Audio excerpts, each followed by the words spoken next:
नमस्कार, गौरी पूजा सिस्टर चॅनलमध्ये आपले सर्वांचे मनापासून स्वागत. तर आज आपण चटपटीत झणझणीत असा कैरीचा ठेचा बनवणार आहोत.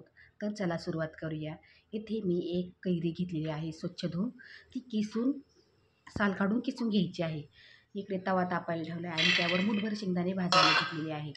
इकडे मी दुसऱ्या प्लेटमध्ये मिरच्या, सोललेला लसूण आणि जिरे घेतलेले आहे आणि मूठभर कोथिंबीर घेतलेली आहे स्वच्छ धुतलेली.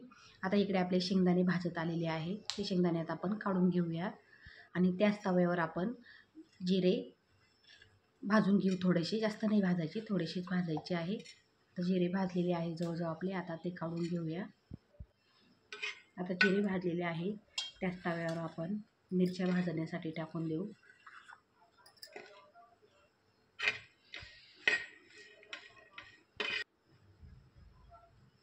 मिरच्या भाजण्यासाठी थोडंसं तेल टाकू. जास्त नाही टाकायचं तेल, थोडंसंच टाकायचं.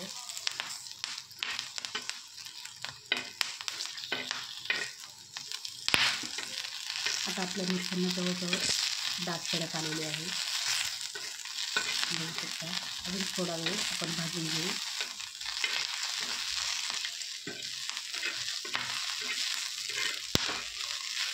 आता मिरच्या जवळजवळ भाजलेलं आहे. आता यावेळेस आपण टाकूया थोडंसं आपलं जो लसूण घेतला होता ना, ते टाकून घेऊ आणि मिरच्यांसोबत परतून घ्यायचं चांगलं. लसूण परतला की एक मिक्सरचं भांडं घ्यायचं आहे.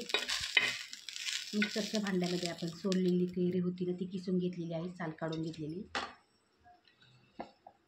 त्या मिक्सरच्या भांड्यात आपण टाकूया भाजलेले शेंगदाणे, सालीसकट टाकायचे भाजलेले शेंगदाणे आणि जिरे, मिरची, लसूण आणि कोथिंबीर टाकून बारीक करून घ्यायचं आहे.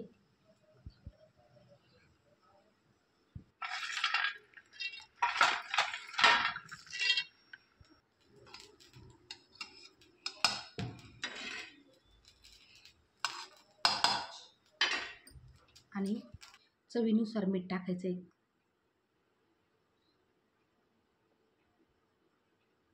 आता मीठ टाकून झालं आहे. मिक्सरला ओबडधोबड बारीक करून घ्यायचं आहे. बघू शकता आपला मिरचीचा ठेचा आता तयार झालेला आहे. प्लेटमध्ये काढून घेऊया. तर कसा वाटला आपला कैरीचा ठेचा? व्हिडिओ आवडल्यास लाईक करा, कमेंट करा आणि शेअर करा. चॅनलला सबस्क्राईब करा.